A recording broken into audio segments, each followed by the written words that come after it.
My name is Gauhar जान। मेरे गाने को सुने। यह पहली भारतीय आवाज़ थी जो दमदम कलकत्ता की द ग्रामोफोन कंपनी की फैक्ट्री में पहले ग्रामोफोन रिकॉर्ड के बजने पर सुनी गई। वह दिन था 5 नवंबर 1902 का और वह आवाज़ थी गौहर जान की। गौहर जान की कहानी संगीत भरे जीवन की कहानी है जो संघर्षों के बीच गाई जाती है। गौहर जान के जीवन से गुजरते हुए हम जैसे जीवन के हर एक जज्बात से गुजरते हैं।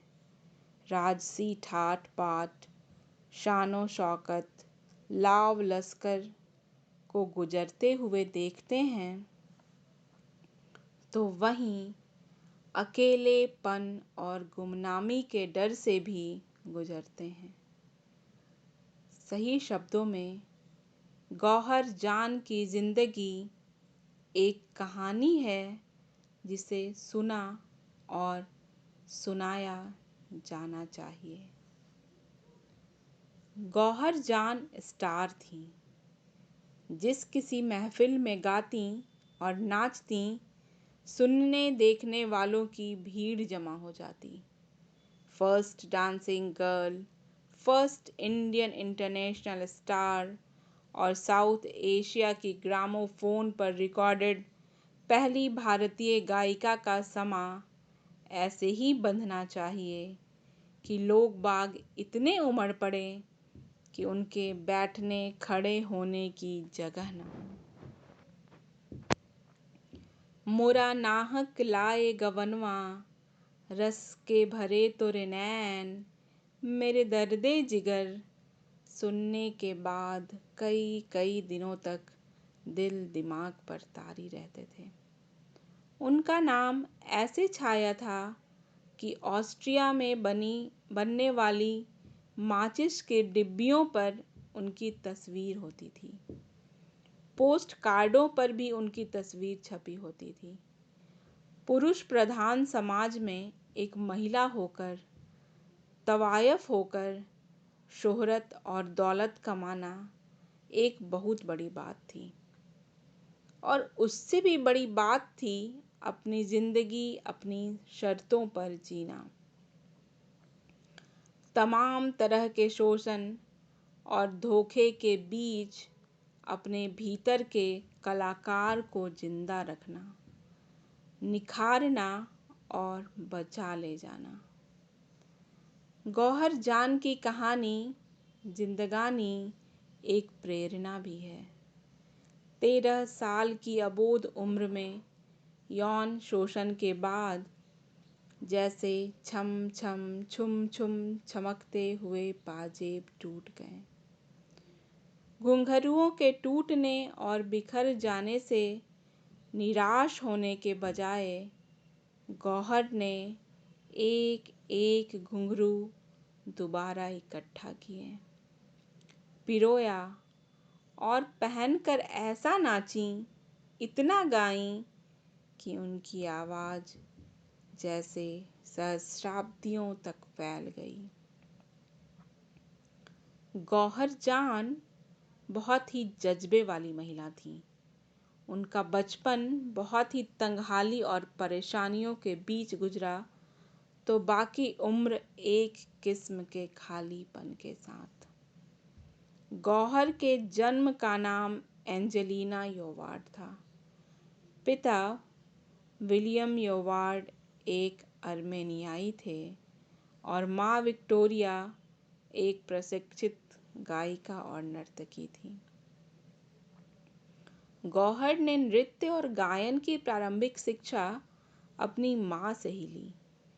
26 जून 1873 को आजमगढ़ उत्तर प्रदेश में जन्मी गौहर जब 6 साल की थीं तभी उनके माता पिता का तलाक हो गया।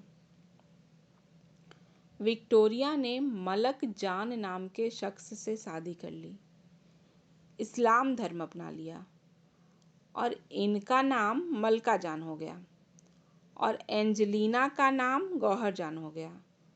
मलका जान अपने समय की स्थापित कलाकार थीं। वे कलकत्ता में नवाब वाजिद अली शाह के दरबार में नियुक्त हो गईं। बचपन से ही गौहर की तालीम बड़े बड़े उस्तादों के साथ हुई। उन्होंने पटियाला घराने के संस्थापक उस्ताद अली बख्श जनरैल से हिंदुस्तानी गायन सीखा।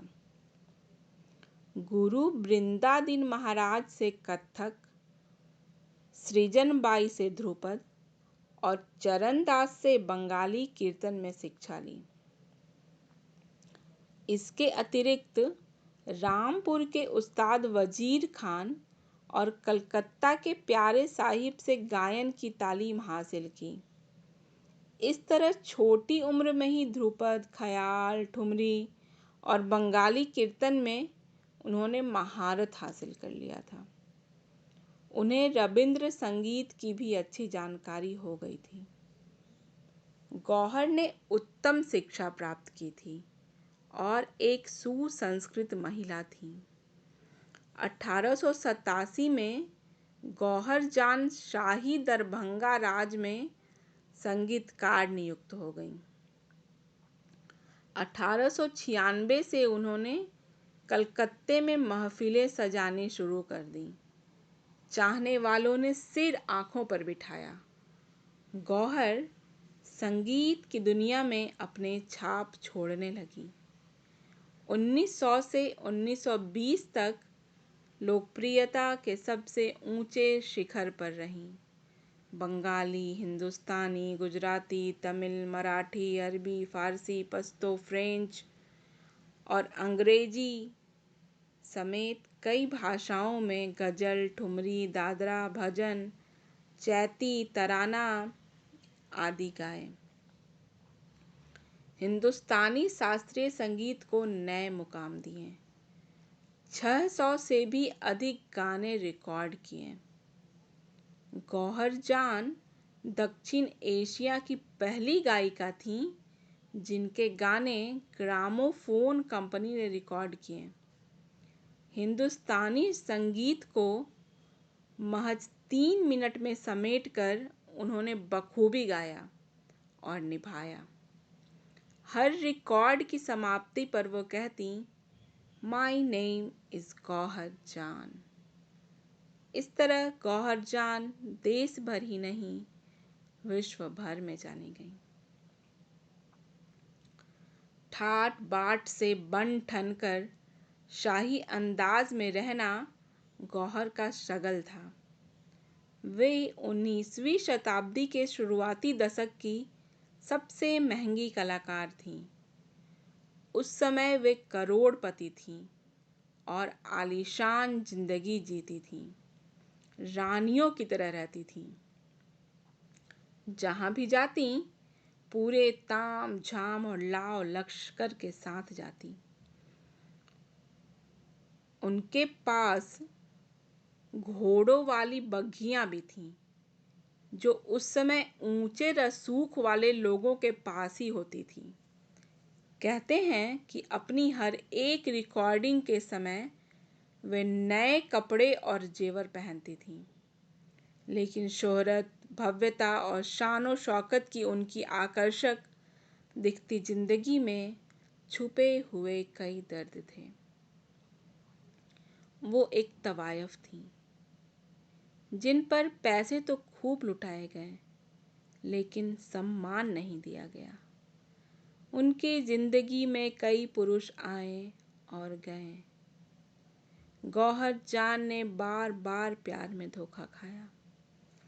हर बार तन्हा और अकेली रह गईं। ढलती उम्र में अपनी उम्र से छोटे एक पठान से शादी भी कर ली, लेकिन यह भी एक धोखा ही था जिसमें उन्हें कोर्ट कचहरी तक के चक्कर काटने पड़े और जायदाद का भी काफी नुकसान हो गया। लेकिन जिंदगी में इतने उतार चढ़ाव के बाद भी गौहर जान ने गाना बंद नहीं किया। 1911 में किंग जॉर्ज पंचम के सम्मान में दिल्ली में आयोजित एक कार्यक्रम में उन्होंने शिरकत की और इलाहाबाद की जानकी बाई के साथ गाया। जीवन के अंतिम वर्षों में वे मैसूर के महाराज कृष्णराज वाडियार चतुर्थ के आमंत्रण पर मैसूर चली गईं। 17 जनवरी 1930 को मैसूर में ही उनका निधन हो गया। पीछे रह गया कलकत्ता की सड़कों पर राजसी ठसक के साथ बग्घी में बैठा गौहर जान का समय, और ग्रामोफोन रिकॉर्डों में बजता माय नेम इज गौहर जान।